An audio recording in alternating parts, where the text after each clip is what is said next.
Hi, my name is Chris Sistrunk, and I'm a senior consultant with Mandiant's Industrial Control System Consulting Practice. And what I'd like to talk to you today about is the threat landscape. You might be familiar with that from the Mandiant M-Trends report.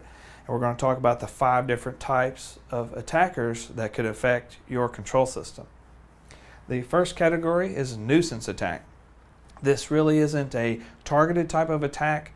It is a automated type of attack that really starts with IT systems, it's focused on IT.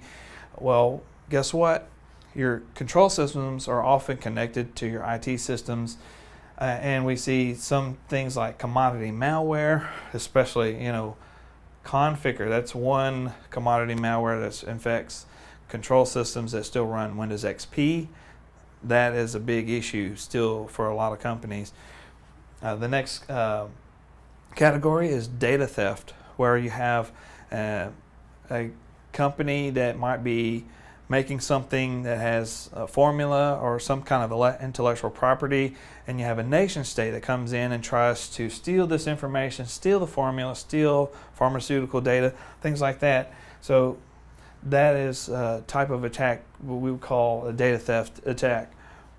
The next attack category is cybercrime, and it's usually targeted against banks and other financial institutions, maybe point of sale systems where there's still credit card information.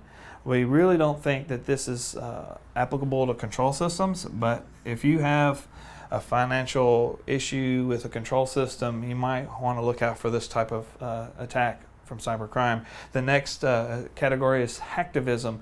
Hacktivism is where you have a group or groups of attackers that are trying to attack a control system owner because of political reason.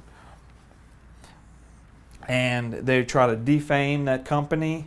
They might try to deface the website or deface parts of the system.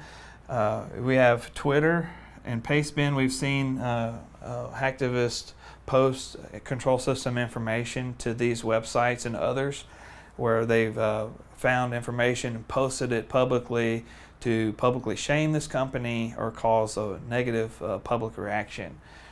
The last category is a destructive attack, and that's the most important attack against a control system.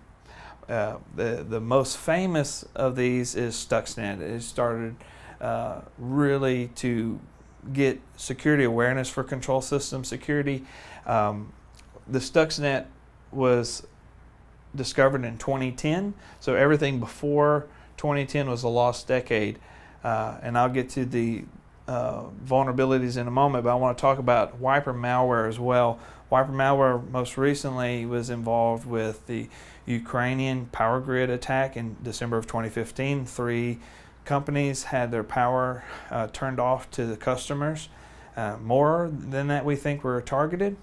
And the attackers, after they shut off the power, they ran this wiper malware called KillDisk, which affected the SCADA operators' ability to manually to automatically restore power. They had to manually restore power by sending linemen out to the substations to restore power.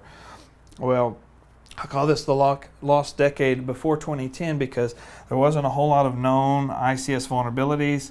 People started doing more research into control systems, and after Stuxnet was discovered, a lot more control system vulnerabilities were discovered and reported. Also, more malware, and what led to the malware was things like exploits. People were writing exploits. There's over 400 different ICS-specific exploits out there, and we call this, after 2010, the age of Stuxnet. So we see 3 ICS malware like Stuxnet, Black Energy 2, and Havex were both reported in 2014. What enables a lot of these different attackers to do what they do is misconfiguration. You see misconfigured devices and networks.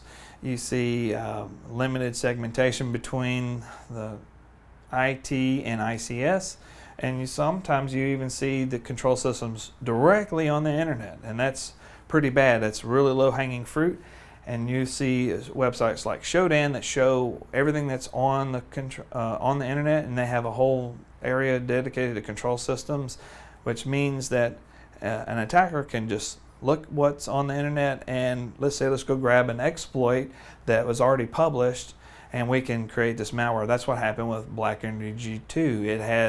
It was targeting publicly facing control systems, and it also used publicly known exploits.